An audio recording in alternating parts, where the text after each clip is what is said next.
Welcome to High Times with Rob, your host, Rob, the founder of ABL, Billion Lives.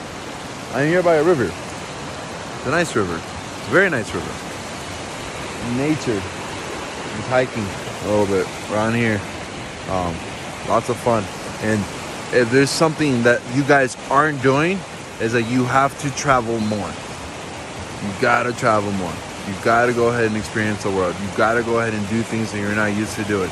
You gotta go ahead and step out of your comfort zone. I've noticed that people who don't live by bodies of water normally don't travel as much as people who live in large conglomerate metropolitan cities on the coast, whether it's like LA, New York, Miami, it could be, Singapore, it could be Dubai, it could be anything around the coast. You're normally going to travel more. Why? Because you're going to be more exposed to diversity, meaning you're going to see people from all over the world. And if you see people from all over the world, you're going to learn different things, and you're going to want to learn, like, hey, like, I met these Indians, like, I want to see what India is. Hey, I met these people from Sri Lanka. I met these people from China, Japan, Turkey, France. You don't get to really meet these individuals if you're living within the coast of any country, to be honest with you. But you have a higher opportunity and possibility to meeting them if you're on the coast. So if you're someone like, let's say, like, for example, I used to live in San Antonio, Texas. I remember people used to ask me, like, oh, where are you from? You're like Mexican, right? And I'm like, no, man, I'm from Dominican Republic. Like, what is that?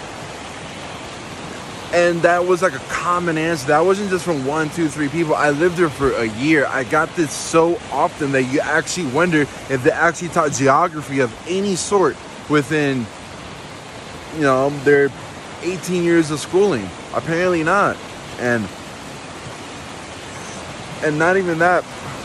Even if you don't need to study geography, someone who travels a lot tends to know very hot spots for traveling, and DR is a hot spot. So it just shows me, like, if I said United Arab Emirates, most of you are not going to know where that is unless I said Dubai or Abu Dhabi. You're not. And that's a normal thing. That's a common thing. When I went to Australia, I remember I met this guy who owned this ranch that we were staying on for about 3 days, and it was 69,000 acres of land, and it was the exact size of Puerto Rico. We only know it because it was 11 people from Miami and 13 from Puerto Rico. And the guy asked, like, so where are you guys from? Oh, we're from Puerto Rico. Like, oh, what is that? And then that's when we find out how big his land really is.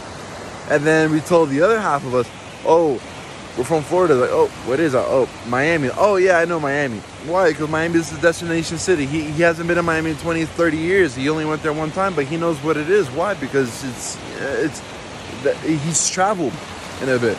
But it's true that places like DR and Puerto Rico might be smaller, but he's not necessarily. This was in the heart of Australia. Anyone that I met off the coast near, like, Sydney, these people knew where Puerto Rico was, and this is the tiniest island on the face of the planet. It's incredible. So I do highly recommend that people, you just have to travel more, see the world, get the hell out of your comfort zone, get the hell out of your mom's place, and see what the world has to offer, because you'll be so surprised at what you can learn and all the beauty that you can see. Some of you here have never seen a river. Some of you have never seen mountains. Some of you have never seen oceans.